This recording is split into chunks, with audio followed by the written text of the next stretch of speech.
I'm Richie Z, and welcome to another episode of Automotive Heaven. Tim Alway, our cameraman, and myself traveled 3.5 hours to Auburn, Indiana to bring you this show from the Auburn, Cord, and Duesenberg Museum. This show today is really going to be something. They've got cars from the early, even the late 1800s through the early 1900s. The Cord automobile was very popular, an elegant car, front-wheel drive. The Auburn car was a really popular car back then. And then I'm sure everybody has heard of Duesenberg.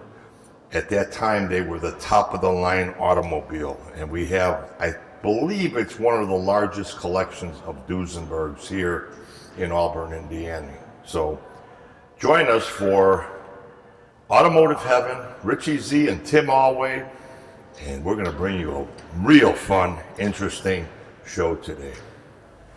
I'm here with Brandon Anderson, and you are the executive director and CEO of this museum, right? Yep, that's correct. You know, I'll probably got a million questions for you, but let's start off right. We're in the Duesenberg area. How many Duesenbergs do we have here? We own 11 Duesenbergs, so we have the largest public display of Auburn's Cords and Duesenbergs available to the public. And you also have people that bring their vehicles here to display them here, right? We do. We have some vehicles that are on loan here at the museum. Some have been here possibly for a year. Some have been here for over 10 years. We're going to go around the corner in a little bit, but we're going to see the first Duesenberg ever made? That's correct. The first passenger Duesenberg sold to the public that was donated to us in 2019. Let's get into this one. I mean, I started with this one. This really is a very attractive vehicle. Well, they were meant to stand out. So this is a Duesenberg Model J. E.O. Cord charged the Duesenberg brothers with creating the most expensive and most luxurious vehicle on the American market, and they absolutely did that. They met that charge. These things I remember reading when you went to buy them. We're going to explain a lot of the stuff, but you designed it the way you wanted it also, right? Sure. So basically from the cowl forward was designed by the company, and we can thank Alan Laney and Gordon Burek for those designs. Then what you would purchase for $8,500 at that time was the engine and the chassis. So the most expensive, you could get over $20,000 in a brand new Duesenberg with its body. Back then, that was like millions today, correct? Over $1 million. Yeah, because these things, I read that the average one sold from anywhere from 15 to the low 20s. Mm-hmm. So that was true. And you can see when you look at auctions and the sales that are on the market right now, like Gary Cooper is setting the record at $22 million for his Duesenberg SSJ. He did sell it for $22 million? It was 22. The auction company sold it for 22. Okay. And here we have a Duesenberg 1934 Model J. This is a dual cowl Phaeton. So what makes it a dual cowl Phaeton is that the separation between the front driver and then the back seat, you basically have another cowl there that has that windscreen. So really the epitome of luxury. I mean, imagine just sitting in the back of that and having a driver drive you around. At that time, some of these vehicles were built to have a chauffeur and some of them were built to be owner driven. Personally, I would rather drive a vehicle and drive a Duesenberg than be a passenger. Brandon, we came in, we're not even 50 feet into the door. We did those Duesenbergs. And I don't know what it is about this car here, but it bit me. Mm-hmm. It just grabbed me. It was like, I'm looking at, very expensive Duesenbergs, or top of the line back then. Right. Tell us about this thing. Is it special in a certain way? It looks longer to me. Yep, this car is very special. This is a prototype vehicle. This is the Cord E1. Originally had a 16-cylinder engine in it. Then they later put a 12-cylinder engine in it. Unfortunately, it was just not the time in the economy to create a vehicle like this. But this is a unique one-off prototype. It was fully restored, donated to the museum. It's the longest vehicle we have in the collection. And in fact, we used the original vehicle elevator from this 1930 building to get the vehicles between the different floors. This one stays on the first floor because it doesn't fit into that elevator. You said something to me earlier about it was on social media. Recently, yeah, this car makes it onto social media often. We have a great social media following, especially our Facebook page. We got almost 100,000 likes on this vehicle. People just absolutely are blown away by it. And you have to see it in person. It's just so long, it really stands out. So this vehicle is very unique. In 1935, the Cord Corporation went to the New York Auto Show for the 1936 model year and debuted the Cord 810. This vehicle, and there were only 100 of them made at the time, really just set the bar so high for a unique vehicle. There were people at that auto show that were literally standing on top of other cars to be able to get a glimpse of this vehicle. So what's unique about this car, and still stands out to this day, this is 1935. This is the first time you have these louvered grills. This is also what is referred to as coffin nose. It's the first car in the world to have hidden headlights. And it also has some other unique design features, including a pre-selector Bendix vacuum drive system. This is one of the first 100, so there are some details on this vehicle that are different than the ones that went into full production for the 1936 model year. We lovingly call this one copper tone because of all the copper highlights that are on it. It's a fantastic vehicle. The Cord 810s and then in 1937 the 812s were so far ahead of their time. Unfortunately, 1937 was the last year for Auburn, Cord, and Duesenberg with the company's closure. So this vehicle, the Cord 810 and 36 and the 812 and 37, those were the only 2 years that these vehicles were made. Tour Chicago with Richie Z. Personal and private tours, 2 people, 4 people, or 6 people. A tour of Chicago you'll never forget. Chicago is our inspiration. The Mag Mile, Museum Campus, Historic Chicago, Theater District, Millennium Park, Water Tower, Art Institute, and so much more. Call Richie Z at 312-841-2560. Our website is at www.richiezie.com. We're also on Facebook, Instagram, and YouTube at Richie Z. GoFundMe page. Very important that we get funding for projects like this. We also do historic presentations of Chicago on Zoom. So tune in at richieZ.com.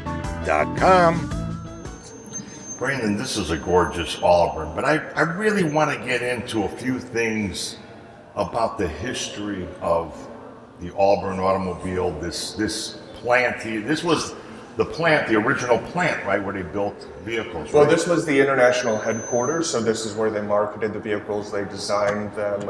E.L. Cord's executive office is here. We have the grand showroom here as well. So this is kind of the hive of the Auburn Automobile Company. When did it start?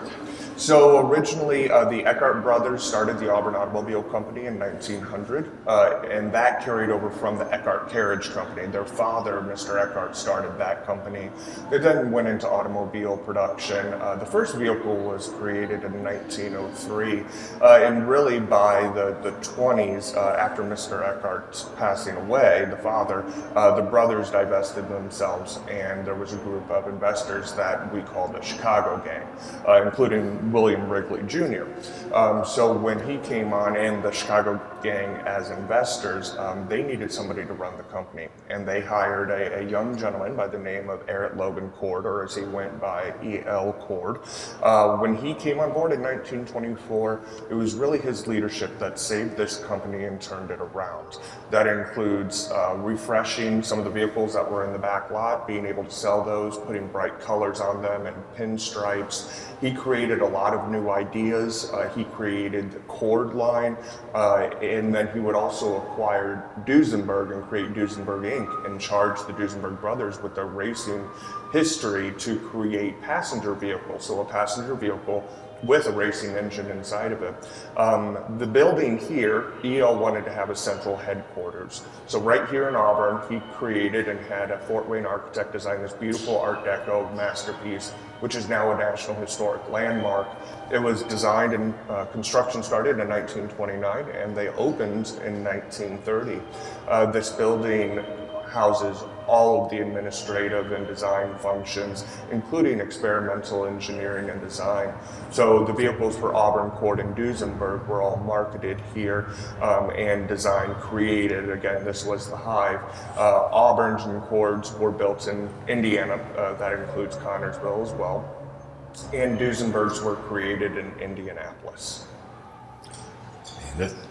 It's an amazing history, folks, and this is one of the museums that we've done. I think Tim and I have done about a dozen museums now. We're on that page, and like I tell you in every show that we do, you're cheating yourself if you don't come to a museum like this. Like I said earlier when we opened the show, we're about 3.5 hours out of Chicago, so there's a lot to see here. What's amazing is we're also the only automobile museum in the world in its original international headquarters. This building was saved to become a museum in the 60s and opened in 1974. So you are stepping right into the history. The stairs that E.L. Cord walked, Alan Leamy, Gordon Burig. We don't recreate history, we interpret the history that's here, and you're walking right into it.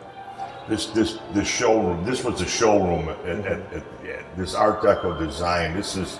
This is one of my favorite architectural design, even in Chicago. I talk about the Art Deco era, and I tell the people, the reason you don't see anything like this anymore, number one, when the Depression hit in 29, it was the end of Art Deco design buildings and places like this. And the reason for that was to build something like this with this Art Deco design.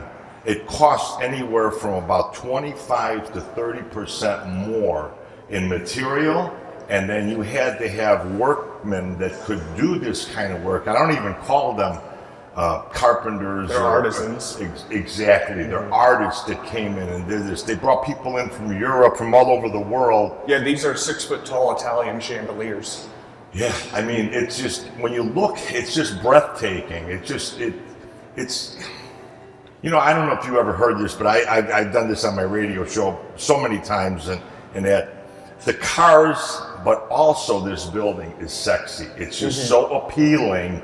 It draws you in, and you know, car guys, they love things that are appealing. Sexy. Well, that's what these designs were made for. If you're looking at architecture, if you're looking at vehicles, if you look at products in the marketplace, you want to attract your customer. So these are very attractive vehicles in a very attractive building, and really when you came in here, the intent was to blow you away. 1937 Cord 812 Coupe. Now, this one is really attractive, but what really blew me away is it is a convertible, but it's a convertible hardtop. You know, a lot of times you look at cars of the era today, you know, the 55 through 7 T-Bird came out with a removable hardtop. Well, they were not the innovators of anything like that. It was being done back in the 30s, and here's an 812 37 Cord Coupe with a removable hardtop that turns it into a convertible.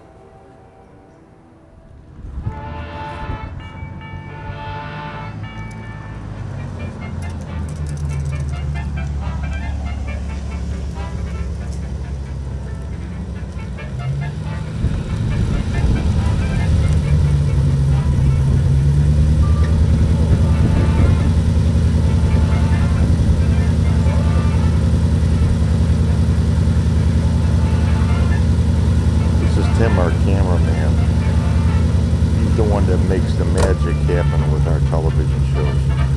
He took a ride in a Duesenberg. That's an unbelievable ride. Unbelievable ride. Unbelievable ride. Special thanks to the Auburn, Cord, and Duesenberg Automobile Museum. Executive Director and CEO, Brandon J. Anderson. Executive Producer and Host, Richie Z. Cameraman, Timothy Alway. Post-production and editing, Zoe Lord. Visit us at YouTube, Instagram, and Facebook at RICHIEZIE. Call me direct at 312-841-2560. Go to our website at www.RICHIEZIE.com. Go fund me at Richie Z. It's very important that we get funding for programming like this.